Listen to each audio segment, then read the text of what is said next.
จานลาวไปเอาเมย์เชื่อรถมา ตัว ที่ไปจอด อันยิงไว้น้องอยู่ตัวงบอยู่ซุย เนาะเบิร์น6 ล้าน กี้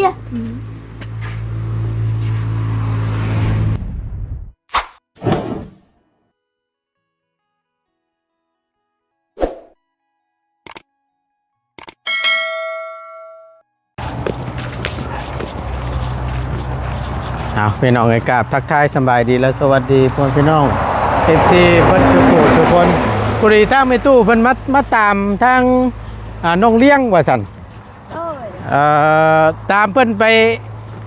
เฮ็ดหยังน่ะตู้ตามน้องเลี้ยงไปใช้เกาะ ก็ถ้ามันเลี้ยงไปให้พ่อมันไปบอกรถมันรถโพสนั้น ใช่จ้ะให้เราอยู่ใช่จ้ะ มันโดนเลย ฮะนี่เด้นี่น่ะมาผู้แห้งเลยโอ้ยทั้งหนึงไปหาทั้งหนึงเนาะ รถท่าเฮามาแต่เฮือนเมียบุญ ฮะ แต่บ้านเมียแล้วรถท่าเฮามาแต่บ้านเมีย เออได้เนาะใช้ตกลงกันแล้วเรียบร้อยบ่ซะ ต้องเข้าให้ได้6 ล้านบ่ได้บ่ครับว่าพูดว่าพอดิน6 ล้านใครจะได้ครับว่า ใช้อยู่นู้นตัวใดน่ะ โดนตัวแคร็กแม่นอีเอาเข้าให้เขาเฮ็ดเพียงสำคัญกับเรื่องมีบ่แห้ง ฮะ พวกร้านอันนี้เพิ่นว่าทั้งทมเฮือนเลย ทั้งทุ่มเฮือนก็มีเลยเด้ ทั้ง แล้วพอจ้า ดินปรับดินลงมาทมเลย แล้วยกให้อยู่เฮือนก็มีเลยดินนั่น คือคือจน เออสิเอาต่อกันอยู่หั่นบ่ บัดนี้เดี๋ยวนี้ ในระเบียง ว่านี่มึงคือเราบัดนี้เดี๋ยวนี้ มัน จิต นำ ใจ แก ของ มันเนี่ย จิตใจของพ่อนะ โดย เพราะถ้าว่าผู้ใหญ่ใจดีคนช่วยคือนางเลี้ยงเนาะ โดย ถ้าว่าคนช่วยได้เพราะว่าจิตใจของพ่อปรับดินแล้วให้พ่อให้ได้เฮือนใจดีอันนางเลี้ยงแล้วก็ พ่อให้ลมเพื่อนหลังนึง โดย ต่อจากหันเนาะ โดยอันนั้นโดนบอลกุกเล็กนะ แคร็กเฮ็ดใกล้กันกับคงมี เที่ยวให้มันเพียงกันเด้อดินต่อกันเด้อ โดย ปล่อยไงนู่นตัวนั้นเนี่ยแม่นสิลันลงมาเนี่ยมาใส่มาถมเพื่อนน้องของมีนี้ โดยปฐมทางเฮือนเขาจะได้6 ล้าน อ๋อ ล้านเพิ่นว่านะ ปรับมันเพียงแล้วก็เอาดินมาเข้าอยู่ในน้ำแน่ เข้าให้เลยได้ห้องครับ แต่ว่าตัวนี้หันเดี๋ยวนี้เพราะว่าเรื่องไผเรื่องมันมันเป็นแผนกอยู่ โดย อันนั้นนางเลี้ยงนั่นก็แล้วแต่นางเลี้ยงอันปงมีก็แล้วแต่เพิ่น เพิ่นก็สิทบเพื่อนเพิ่นแล้วเพิ่นจ้างเอาเองนั่นน่ะนะ นี่เราเอาแต่นางเลี้ยงนี้พวกเด็กที่ตั้ง เพื่ เพื่ อ อน น ให้ได้บอก6 ล้านนี่มันบ้านทุ่มให้ เอ่อ ได้เลยขึ้นมานั่นน่ะก็แบ่งกันตรงนี้อยู่พุ่มก็จะได้ทั้งนั้น ก็บ่ยากมีแต่ว่าหารครึ่งเฮ้ย แม่ ซอยกันนอกสมมุติว่านั่งเลี้ยง เขา 4 ล้านแม่นบ่ ก็ให้เลี้ยงจกที่ขาดดินเลยตังเฮือน สมมุติว่านั่งเลี้ยงนี่4 ล้านนี่2 ล้าน ไปเนี่ยฉันคันให้เบิ่นบ่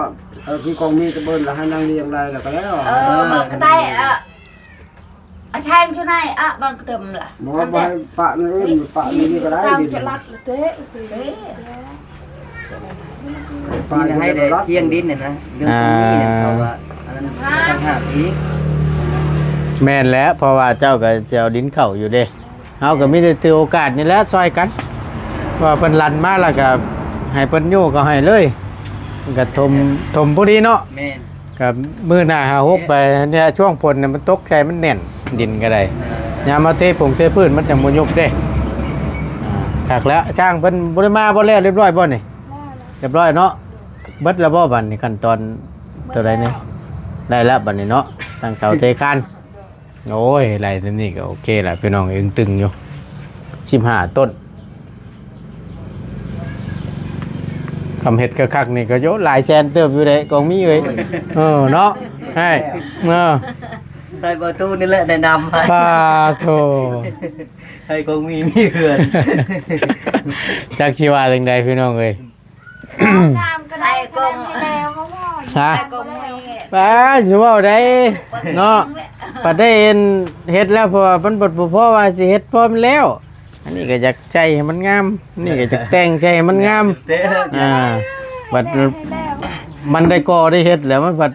โอ้ยได้เฮ็ดเนี่ยมันงามซะว่า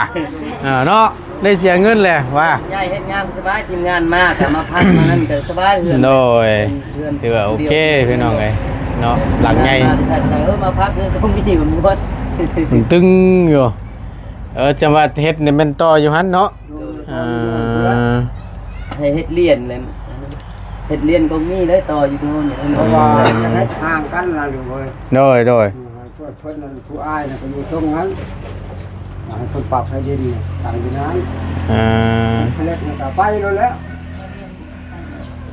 เจียวออกกว้างเติบบ่ใช่แต่สมมุติว่าเพิ่นปรับนี่กำกว้าง ไปเบิ่งเจ้าของรถ กว้างนี่โอ้ยขี้ดินอยู่ในหั่นบ่แม่นน้อยเด้ ลายโอ้ย ถ้าว่าสิเอาลงมาต่ำจำเลินตัวนี้ได้อ๋อบ่แม่นน้อยได้น่ะ แล้วบ่ประมาณมาส่งมือ ปรับมันบ่ แม่ อ ส่งมือแท้ได้ แม่นอยู่เพราะว่าถ้าสมมุติว่าสิเอามาใส่แต่เฉพาะในห้องเฮือนนี่ก็บ่หลายไปหรอกนี่ก็เต็มนี่ที่เรือเลยบัดเนี่ยไปไว้ใช้บัดถ้าสมมุติว่าเฮาลั่นมา เรือ นะ กระทิมอยู่นั่นแหละ หาหมองเอาวางนี่ก็ยากอยู่เด้เนาะ แม่ มันสูงเด้บ่ต่ำ6เมตรผมจักเฮาว่าอยู่ถึงน่ะ นั่นเลยรับ5-6 เม็ดในประตูนะ เนาะ มาต้นคือ จังได๋สิให้เพิ่นลั่นมัดพี่บ่มาทิ่มไว้พี่บ่ บ่แพงนั่นก็ให้เรารถทิมอยู่นี่ก็ได้ทิมให้แถวนี้อยู่นะบ่ เจาะปืนมาเจอมาให้ปืนลูกมาแต่ หมอเดี๋ยวนี้อันสิคนกลัวให้นางเลี้ยงนี่สำคัญไอ้ตังเงินเพิ่นช่วย เจาะ คือแต่ว่าได้อันนั้นน่ะบ่ได้มีงบมาแล้ว ได้นั่งเรียน เกณฑ์ทางอาจารย์ลาวพี่น้องไอ้ก็แจ้งว่าซาวเท่าใด20ล้านบ่ นั่งเรียนบอกเฮาว่าพอเจ้าหารถแน่ว่าหาว่าสิให้เฮือนให้เฮา ปรับดินปรับหยังเนาะ เลย เฮ็ดก็ใครอยู่หรอกก็บ่เพิ่นว่าเฮ็ดก็อย่างน้อยก็เสานี่ของเจ้าบ่ จัก สบาย เนาะอย่างน้อยเฮายังมีแล้วนะ ปันกันกับผู้น้อง เออ ผู้ละ6เช้า คนละ6เสา เช้า นี่ เช้า เจ้าเพิ่นว่าซื้อเพิ่มเติมก็ ได้ไหม บ่หลาย แต่แบบลูกแต่ละลูกนะครับพอปันกันวันนี้นะแบบมูลมันพอแต่ปันผู้ละ5เช้า ถ้าบ่พอก็ชี้ตึม แม่นยังใครกว่าเฮาบ่มีหยังเลยได้ ดีเด้ โดย คือว่าเขามีคือเป็นสิ่งที่เครื่องเครื่องหยังแบบเป็นแป้นเป็นไม้นู่นนี่นั่นบ่ แต่ ใครกว่าเขานับหนึ่งอะนะ เพราะว่าตัวนี้เขาจะเฮ็ดเฮือนครัวว่ะ เออ เช้านี่ก็เพราะว่าจะเฮ็ดเฮือนครัวนี่ว่ามันยากนะ เปลี่ยนซะเปลี่ยนเฮ็ดเทือนใหญ่รถ4 เมตรแล้วอะความยาว คือได้เช้านี่นะ แม่น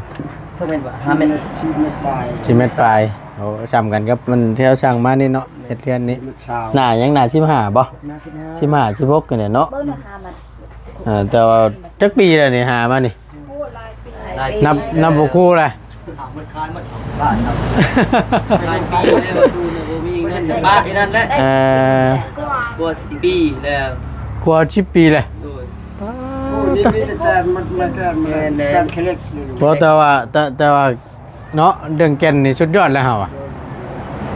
เศร้าได้พี่น้องเลยอันนี้แบ่งกับพ่ออาไก่บ่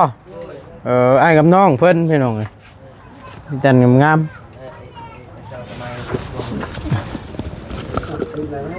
6 7 8 9 10 11 12 13 14 15เศร้า แต่น้องคนร้ายอันตายแล้วชาย เนี่ยปกนอมาเอา เขาเลือดเขา กู เห็นมาไป6 7 8 9ถ้าเว่าถึงนั่นยืมน้ำเหล้าก่อนแล้วแม่นโอเคได้นะพอเลยนะเห็นเราให้ยืมไป เงินในเราแล้วเหรอ วันแล้วครับวันแล้วหาเงินใช้บัตรนี่ ด้วย เอาพอดีเลยนี่ครบเลย บ่ลูก10ช่องคือว่า ฮะ 15 15เสากินต้นช่อยจะมายืมเขายืมมันก็เห็นบางเทื่อปีหน้าจะขายมันก็ให้ทองให้มันก็สั่งให้มันมาอีก เนาะ แม่น เอาดีแล้ว ด้วย เห็นดีมันยุ่งเหรอ มันยินดีแล้วว่าพื้นเพื่อว่าโคน้ำมันว่าเฮามันยังบ่ได้เฮาเฮ็ดก่อน พอเขามันถือว่ามาเติมหนึ่งแล้วเนาะ โดย ยืมก้อน มันปะนี่มีแต่หมดกินก็คือเก่าเลยอันนั้น แม่นว่าฉันแล้วเนาะ โอ้ถือว่าทำไมปะ ถือว่า มีเงินก็ซื้อใหม่อีกเอาตัว แม่นถือว่าตัดปัญหาออกในช่วงหนึงเนี่ยนะ โดย ไล่มาแล้วช่วงหนึงว่าฉันจ้ะ กูไปตาม บ่ยากหรอกเพราะว่าเป็น ไอ้น้องกันอยู่เดิเนาะบัดที่เพิ่นเฮ็ดแล้วก็เฮาก็จังค่อยหาเงินชื่อให้เพิ่นก็ได้ น้องมายังไงอยู่ บ่เป็นหยังดอก เอาคอทำลาวเบิ่ง ดมเบิ่งถ้าว่าได้เสานี่ก็โอ้ยยูดไปอีกกันแล้ว16เกิดจังเบิด15เนาะ15เสาเฮาก็เอาอยู่ประมาณ9นี่ก็พอแล้วส่วนที่เหลือก็เอาไว้ให้เรานะ ไม่ได้เนี่ย15 โอ้ยเฮ็ดหมด15ก็แห้งถึงการ โว้บ่แม่นน้อยเด้อเฮ็ด15เสานี่เนาะลังตึงเลยน่ะใหญ่ได้ ช่วงมันใหญ่ เก้าเสาเฮ็ดใหญ่ก็ใหญ่เนาะ เก้าเสาก็บ่แต่ว่าถามว่ายื่นห้องเฮ็ดห้องยื่นหลายมันก็บ่ได้ดีเด้ จะได้เงินนี่ มันเอ็น บนเสบนคนแบบสมมติว่า9เช้าจนได้เงินช่วงเช้าว่า11หรือ12เช้ายังให้บนลิ้นกินอยู่อีกนั้นเอาหลายคนเนี่ยดูแลบอกเขาน่าจะดีซอยจะได้แบบทำนั้น12เช้าลายกระยาแบบว่าจะได้แบบอันนั้นแบบลายคนเด้แต่ตามเขาจะซอย9เช้าก็ได้เอาพื้นก็ได้ เก้าเสาก็นี่แหละตัวอย่างนี่ประมาณนี้ เอาเศร้ากับปันไว้สิอยู่ แม่นถ้ามีแล้วบัดขึ้นแล้วยังตึงอยู่นะเห็นบ่บางใหญ่นึงอันนี้ก็เบิดหน่อยได้คือเจ้าหู้แล้วไอ้ค่าช่างป้าโธ30 ล้าน นั่นแท้แล้ว คือตะกี้เนาะ บ่คือตะกี้ ตะกี้มันเงินเพิ่มเงินอะไรอีกโมเมนต์เพิ่มเงินแบบตะกี้ หากแต่ว่าอยู่ทั้งบ้านนี่ก็คำว่าขนาดเทือนเท่านี้เนี่ยบ่ได้ฮอดเด้แถวเขตทั้งบ้านเฮานะอีกราคานึงอีกราคานึงค่าสร้างก็ได้คือว่าแหละแต่ละเขตมันอาจจะจ้างบ่ซ้ำกันเขาเปรียบกันเลยซ้ำเบียดคำลาวกันเอาให้คนเบียดเอาซ้ำนี่กับเขาที่เปรียบแบบนั้นคือกันเนี่ยนะ แม่น ทางกันตา แบบขาดองแหละผู้สาวตะกี้แถวเฮานี่มีแต่5-6 ล้านมื้อนี้ผู้นั้นสิได้ผู้เทื่อเอาผู้นั้นอีก20 ล้าน30 ล้านเขาก็เปรียบแบบนั้นหมดตัวบ่อยากอันนั้นเห็นบ่เอาได้ลูกผู้นั้น เกขึ้นเรื่อยๆเนาะ เกขึ้นเรื่อยๆผู้นั้นอีกมึงเกผู้นึงก็แบบนั้นแหละคือ โอ้ย คือกันนี่แหละ จะได้จ้างช่างอันนี้เพิ่นเอาซำนี้ติบัดทั้งเด้อจ้างช่างนี่ว่าผู้นั้นคือหลายๆติอัพขึ้นอีกบาท ผู้ นี่ นึงอยากลื่นผู้นึง โอ้แม่นแหละ แบบนั้นนั่นแหละเช้าคือกันแหละขาดองครับเจ้า6 ล้านเอาสมมุติว่าลูกผู้นั้นอีก10 ล้านหรือ15 ล้านผู้นั้นอีก20 ล้านเท่าผู้มือนี่ตก5-60อีกผู้นึงแถวเฮานี่รับ50ผู้ใด เพื่อสิบ่เรียน ปวดโพเนาะยังดีแต่บ่มีคำเนาะถ้ามีคำนี่พวกแห้งแหล้ว มีบ่ มีเด้อเขาเอาแบบอันนั้น บัวเด้อเคย ก็ได้ผู้นึงได้มีเขาก็มีเหมือนกัน เอาบ่เจ้าเฮ้ยยิ้มเปื่อยแล้ว เอาคำนี่ป้าบาทหนึงนี่ม่วนบ่เอาดอกพี่น้องจกคอหักรถเดียวนี่ 50 บาทจะลงกัน 50 ปลายล้าน ตะกี้เชื่อเอ้า4 ล้านเพิ่นก็บ่ซื้อ โหดนี่พี่น้องเอ้ยยอมรับเลยคำนี่ห้ามก็มีกว่า คือว่าตูนสบายเอาแต่โดนเลยเนาะ โอ้ยคือสมัยเฮาตะกี้ก็มันในยุคนั้นเนาะมันก็แพงคือกันได้ แข่งกันเงินตะกี้เงินก็เป็นราคา แม่น ที่5 ล้านตังค์อันนี้20 ล้านไปเทศกาล5 ล้านตังค์ นั่นแหละเห็นบ่ เดี๋ยวนี้ได้ซะ 20 ล้าน นั่นแหละ ไปตะกอนไปตะกอน5 ล้าน คือรุ่นสมัยประตูยังคักเล่นนี่เนาะตู้เนาะสมัยเจ้าเนาะ บ่มีเฮือนแบบนี้ซ้ำสมัยนี่ แม่น แป้นกันยังสิยากแล้วสมัยกี้ อยู่ในยุคนี้ก็ว่าแพงเนี่ยจังหน่อยรุ่นลูกรุ่นหลานอีกแพงสินักอีกนี่ หนักเลย เขาว่าอีหยังมันก็ขึ้นอีหยังมันก็แพงขึ้นเดี๋ยวนี้น่ะ แต่น้ำมันรถเขาไล่ตามน้ำมันรถ แม่น นี่เขาเฮ็ดเฮือนนี่พวกเฮ็ดเฮือนนี่เขาไล่ตามน้ำมันรถระเบาะเห็นทำกิน แม่น น้ำมันรถก็แพงนี่เขาก็ไล่ตามนั้น มันก็ธรรมดาแล้วเล็กๆน้อยๆได้สั่น เขาอยู่กับปกติดอกเรื่องตัวนี้ โดย ยังมาละ เขาก็คือกันแหละ ยังไงใช่ไปเนาะ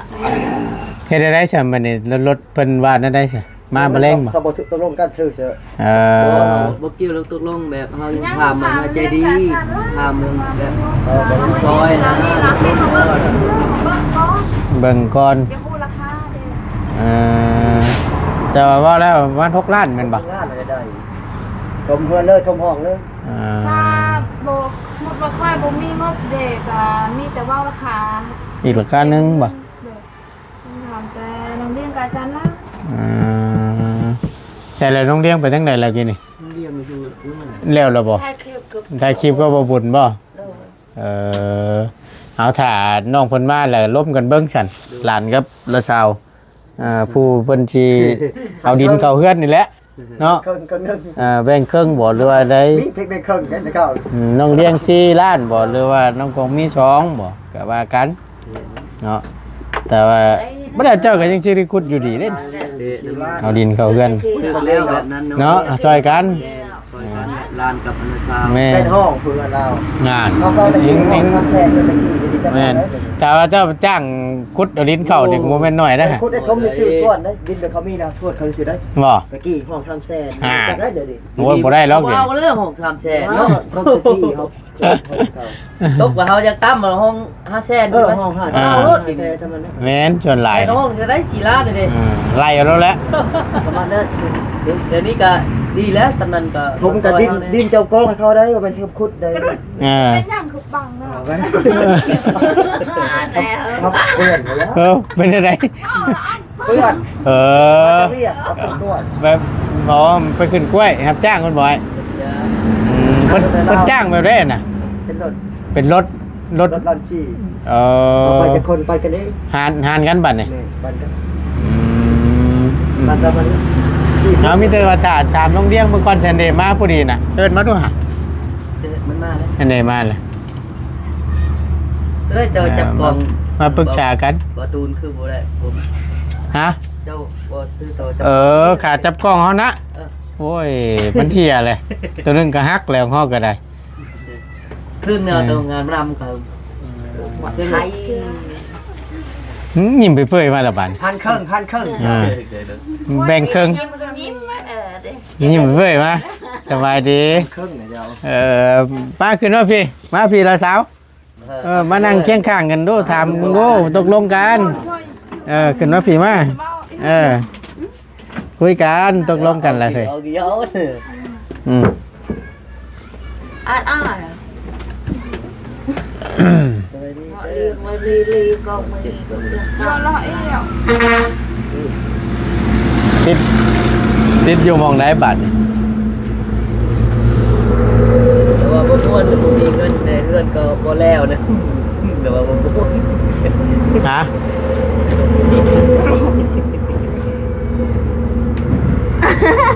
อะไร ใครจะไป เพื่อนกันบ้าอะไร ฮะ ว่าให้คอยสบายดีคอยสบายดี สบายดีแล้ว บ่มีเอ้ย อ้าวก็ อย่างแบบว่า ใช้คุยกันนะแม่ ใช่ ปรึกษากันแหละอาจารย์เราไปเอาเมย์เชื่อรับมาตัว ที่ไปจะ อันอ่อนยิงไว้น้องอยู่ตัวงบอยู่ซุยเป็น หนาเบิร์น6 ล้าน ลูกเกี้ย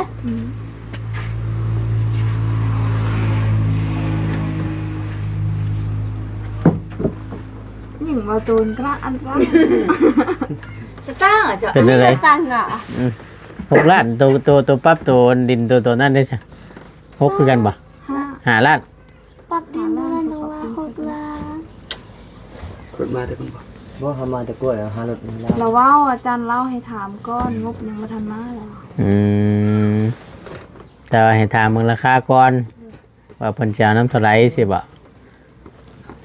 ก็6 ล้านถ้าว่าเฮ็ดก็ถ้าสมมุติเราเฮ็ดก็คุยกันเจ้าก็บ่ครึ่งหนึงก็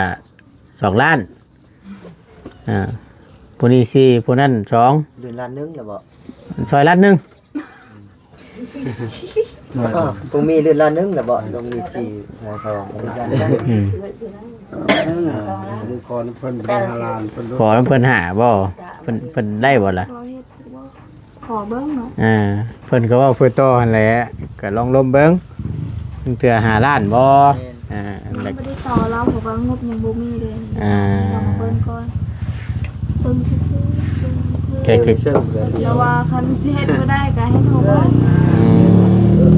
เพราะว่ามันแน่นอนแล้วมันก็ว่าให้เอาซ้ำดินน้องของมีนี่ก็ป้าโตพี่น้องเอ้ยหลายเติบอยู่ เบิ้งท่านมามัน นี่50ต่อไว้สว่าว่าตกลงสมมุติว่าเฮานี่กับรถนี่ตกลงเราไปเบิ่งแล้ว มีแต่เบิ่งแบบมันใจดีบ่เบิ่งได้กี่ซอยนี่ยอตกลงที่เฮาสิโทรแล้วมา อืม สละ ถามเบิ่งเนาะ เด้อ ฮู้ราคาแล้วก็จังว่ากันว่าเพิ่นสิเห็นดีนำบ่หรือว่าจังไดบ่หลายหรอกเลี้ยงเลย6 ล้านหนึงดอก เฮ็ดได้สั่นเนาะเดือสิปลูกนี่บ่เฮ็ดเลื่อนนี่บ่ บ่งาม อืม ปั๊บ ไป นี่ เช้าจะไปเช้า เขาเบิ่งว่าใจดีให้ปรับมันจัด อืม อันนั้นก็ออนป้าออนเตอร์ป้า ไอ้ตะเกียบเรียบเนี่ยน่าจะ บอกเล็กนี่เขาเฮ็ดให้เลยเขาว่าก็ได้ กุกกิลุงคิเล็กก็ออกแล้วป่ะออกแล้วเนาะเพราะว่าเขาต้องการอยู่หมองนั้นเนาะ ได้คือสิตั้งนี่ อืม ลูกตางของเราลูกกระตังสิรา แต่ว่าแห้งชีชูงว่าได้นี่ เราอย่างนั้นเราเป๊ะราคาอย่างวันละที่เราปลายต่างเชียร์นาเป็นเอี้ยนเชียร์นาเราอย่างนี้ ใช่ยะเนี่ยแต่เปลืองนั่นเนาะ ยิ้มไว้หมู่บ้านเลยยิ้มเลยเราหมู่บ้านเลยแล้วมักแสดงกันเราเห็น โอ้เก่งเลยละ อันนี้ แล้วก็มักยาว หากะมาบ่เออหากะมาแต่บ้าน พยายามลูกเราบ่สบาย เอ้าเป็นหยังเป็นไข่บ่ เป็นไข้ดีแล้ว เออว่าแล้วเนาะอากาศมันร้อนนี่ได้สัตว์ สบายดีกว่า บ่ชับย้อนมาละ พาไปเบิ่งเนี่ยไปเบิ่งไป ไปเบิ่งได้ปะเดี๋ยวไปเบิ่งหมู่กันเพิ่นสิปรับปิ่นก่อนพี่น้องเอ้ยก็คือจังว่านั่นอยู่ได้นี่เนาะสูงเติบได้บ่ต่ำกว่า5-6 เมตรพุ่นนั่นเบิ่งโอ้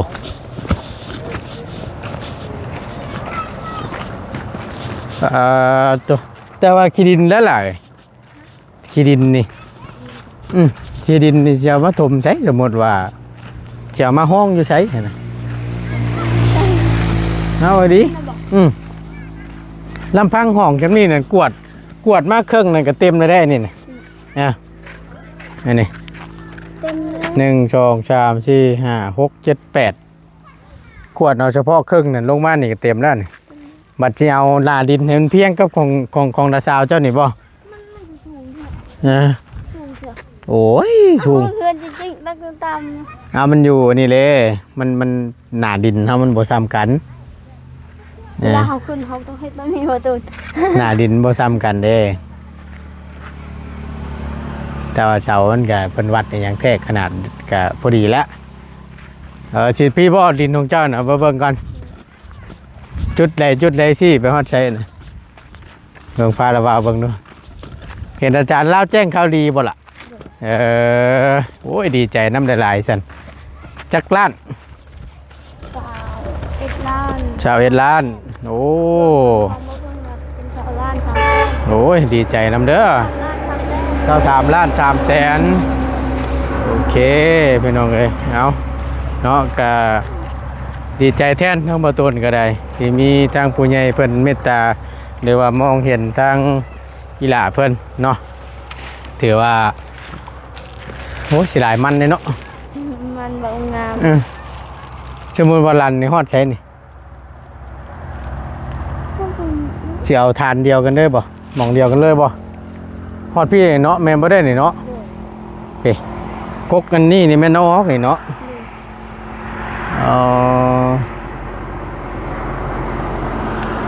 เอาจังใดก็ขอให้ความฝันเป็นจริงเด้อล่ะเด้อ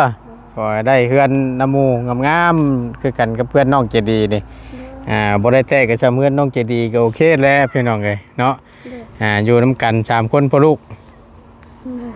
พ่อกับแม่อยู่ห้องนึงเจ้าก็อยู่ห้องนึงกันใน2ห้องน่ะพอดีงามภาวนาแหละแต่ทางระบาวยังบ่ได้มีงบเพิ่มเติมได้เด้อยังบ่มีตะกี้ตะบาทเด้อพี่น้องเอ้ยทางสำหรับทางบ่ตูนงบสมทบเพื่อนโรงเรียนนี้เนาะมาทางใดก็ดีใจนํทางระบาวก็ได้ภาวนาแหละเด้อมีแต่ว่าปรึกษากันเบิ่งสิแบบไรจังใดเนาะโอเคไปฉันมีแต่ว่าทางระบาวจบคลิปก่อนบัดนี้มีแต่ปรึกษากันเบิ่งฮู้แหละราคาปรับดิน ถ้าสมมติว่า6ล้านนี่แม่นเพิ่นเฮ็ดให้เนาะถ้าว่าเฮาก็ลองต่อเพิ่นเบิ่ง5ล้านเพิ่นเสร็จอยู่บ่ว่านี่ ยังบ่ทันมีงบอยู่ถ่ายมีงบก่อน ทำเพิ่นซื้อทำว่าราคาเท่าใดเฮาสิได้ฮู้เลย แต่เปิดแจ้งไปนํเนาะเพื่อเพิ่นฮู้แล้วก็ถือว่าได้แจ้งทั้ง FC นำเลยผู้ใหญ่ใจดีเพิ่นนำ5ล้าน6ล้านนี่แหละประมาณตีไปประมาณ 8-9,000 บาทนี่แหละประมาณนี้เนาะเป็นเงินไทยก็ได้พี่น้องเอ้ยไปอยู่ดีมีแฮงสบายดีล่ะโดยดีใจนำหลายๆพี่น้องเอ้ยเพราะบ่เพิ่นว่าปั๊บนี่ก็คือว่าแล้วนี่แต่ว่าดินนี่ผู้ว่าสิกองไว้อยู่ไสนี่ว่ามันหลายไหลพี่น้องเอ้ยเนี่ยเบิ่งความหนาของมันน่ะแต่นี่ขนาดว่าปรับตัวเพื่อนน้องของมีตัวนั้นยังเลินเติดอยู่กันยังแทบสิบ่มีหม่องไว้วะคักอยู่ระวังแต่สายตัวนี้เล่นนี่จะนอนขาดนี่โอ้ยเสียเงินอีกแหละนี่สายเคเบิลเพิ่นโทรศัพท์บ่แม่นบ่โอเคเด้อพี่น้องเด้ออยู่ดีมีแห้งโชคหมานร่ำรวยสำหรับคลิปนี้บ่ตูนลาแล้วสำบายดีเด้อ